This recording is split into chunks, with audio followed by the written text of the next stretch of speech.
Hello everyone, I hope you all are doing fine. So जितने भी हमारे IIT JAM के गैट बी के एस्पिरेंट्स हैं, as we all know, the questions asked in these examinations direct तो नहीं होते हैं, स्टेटमेंट वाले या कुछ।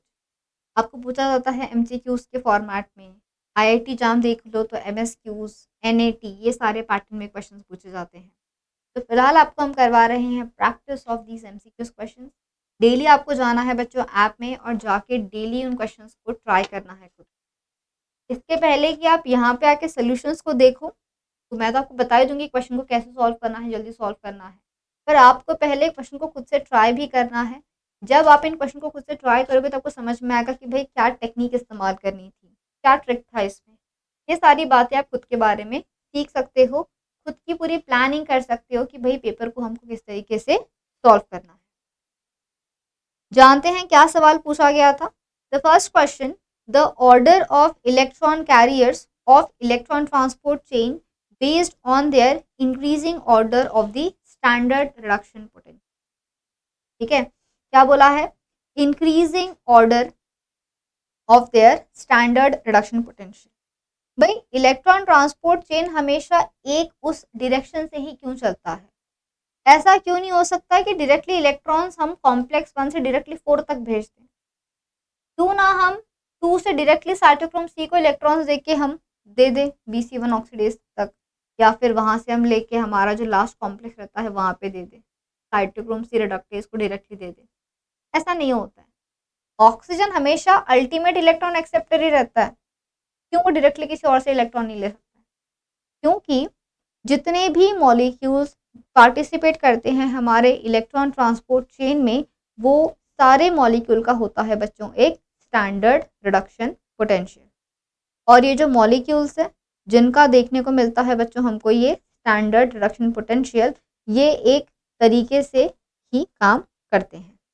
किस तरीके से काम करते हैं? ठीक है, किस तरीके से काम करते हैं तो देखा जाए तो O2 है, ठीक है, सबसे ज्यादा जो है क्या बोला गया है, पहली बात on their increasing order of the standard reduction potential.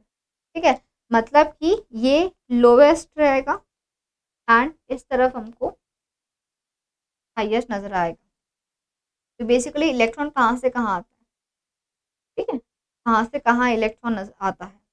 तो NADH से Q, cytochrome B, C1, C, A, E3 and ultimate oxygen. Oxygen में सबसे कम हमको रिडक्शन पोटेंशियल नजर आता है। तो ऑप्शन नंबर 4 हमारा यहाँ पे सही जवाब है। Deficiency of which vitamin causes inefficient collagen hydroxylation. Collagen जो हमारा एक बायोमोलिक्यूल है, this is an important part of the extra cellular matrix. ये जो हमारा कोलाजन रहता है बच्चों, इसमें हमको कुछ 33% के आसपास हमको ग्लाइसिन देखने मिलता है, प्रोलीन, ये काफ़ी ज़्यादा अबंडेंटली प्रेजेंट रहते हैं। There are 2 enzymes, there is lysyl hydroxylase and there is prolyl hydroxylase. There are two enzymes. There are two enzymes which are lysyl hydroxylase and the prolyl hydroxylase. ये दोनों enzymes क्या करते हैं? इनका काम होता है हाइड्रोक्सिलेशन करवाना। ये करवाएगा लाइसिन को हाइड्रोक्सिलेशन और ये करवाता है प्रोलीन को हाइड्रोक्सिलेशन। क्योंकि कोलाजन जो है ये ट्रोपोकोलाजन स्ट्रक्चर से बनता है। ट्रोपोकोलाजन का मतलब होता है 3 chain of amino acids. So these amino acids they should be properly attached to each other. बिल्कुल अगर इनका कॉम्पैक्ट अरेंजमेंट रहता है तो ही ये सही तरीके से प्रॉपरली अरेंज हो पाएंगे। तो पूछा गया है कि किस विटामिन में डेफिशिएंसी होने की वजह से कोलाजन का सही से हाइड्रोक्सिलेशन नहीं होगा। मतलब कौन सा एंजाइम है जो इन एंजाइम्स की हेल्प करता है? The answer for that is बच्चों विटामिन सी। विटामिन सी जिसको हम बोलते हैं एस्कॉर्बिक एसिड, इसको हम बोलते हैं एस्कॉर्बिक एसिड। ये एस्कॉर्बिक एसिड, ये विटामिन सी क्या करता है बच्चों? तो ये विटामिन सी इन दोनों एंजाइम्स की हेल्प करता है। और हेल्प कैसे करता है? तो ये इन एंजाइम्स के लिए एक को एंजाइम का काम करता है। होता है ना, को एंजाइम्स होते हैं, को फैक्टर्स होते हैं। एस्कॉर्बिक एसिड इनकी हेल्प करता है। तो अगर बॉडी में सफिशिएंट अमाउंट में विटामिन सी प्रेजेंट है तो हमारा कोलाजन ठीक बनेगा। अगर कोलाजन ठीक बनेगा तो हमारी स्किन रिजिड रहेगी, अदरवाइज स्किन जो है वो काफ़ी लूज हो सकती है। तो as we all see, deficiency of vitamin C से एक बीमारी होती है। If there is deficiency of vitamin C in any individual, then the individual suffers from a condition called scurvy. Scurvy में फिर हमको लूज गम्स देखने मिलते हैं, ब्लीडिंग गम्स देखने मिलते हैं, तो ये सारी दिक्कतें स्कर्वी में देखने को मिल सकती है। अगला question, which one of the following molecules is a precursor for the synthesis of vitamin C in the liver and the kidney of most mammal except the higher primates. देखो, हम विटामिन सी नहीं बना सकते, we can not make vitamin C, but some species can make vitamin. और vitamin C किस molecule से बनता है? अगर आपने स्ट्रक्चर देखा है विटामिन सी का, अगर आपने स्ट्रक्चर देखा है एस्कॉर्बिक एसिड का, तो आपको एक 6 कार्बन का रिंग, एक रिंग नहीं पर 6 कार्बन आपको लीनियर चेन में नजर आते हैं। जैसे लैक्टोन रिंग प्रेजेंट देयर। बाकी ऑप्शन अगर आप पढ़ो तो फिनिल एलेनिन क्या है? तो ये तो एक एरोमेटिक अमाइनो एसिड है, लिनोलेनिक एसिड भी नहीं हो सकता है। पॉलिन तो भाई हमारा कोलेस्ट्रॉल में इसको हम पढ़ते हैं, पॉलिन एपॉक्सिडेज उधर आएगा। तो आंसर क्या आ जाएगा? Answer here will be option number 1, that is glucose. Glucose का इस्तेमाल किया जाता है बच्चों for the synthesis of vitamin C here. तो ऑप्शन नंबर 1 बिल्कुल सही जवाब है। Most vitamin are dash covalently linked to enzymes synthesized by humans, precursor to coenzymes, precursor to proteins। देखो, एंजाइम्स को कोवैलेंटली लिंक्ड रहना ये थोड़ा रेयर है। यूजुअली आपके जो विटामिन होते हैं ये कोफैक्टर्स नहीं होते हैं, कोएंजाइम्स होते हैं। अगर कोएंजाइम्स है बच्चों तो ये बहुत टाइटली नहीं अटैच होते हैं enzymes. Cofactors are tightly attach, tightly associated. Synthesized by humans, ये तो गलत है क्योंकि विटामिन को हम बोलते हैं एक्सेसरी फैक्टर्स। मतलब क्या? मतलब कुछ ऐसे फैक्टर्स जो हम नहीं बना सकते, हमको डाइट से कंज्यूम करना पड़ता है। तो these vitamin they are not synthesized by humans.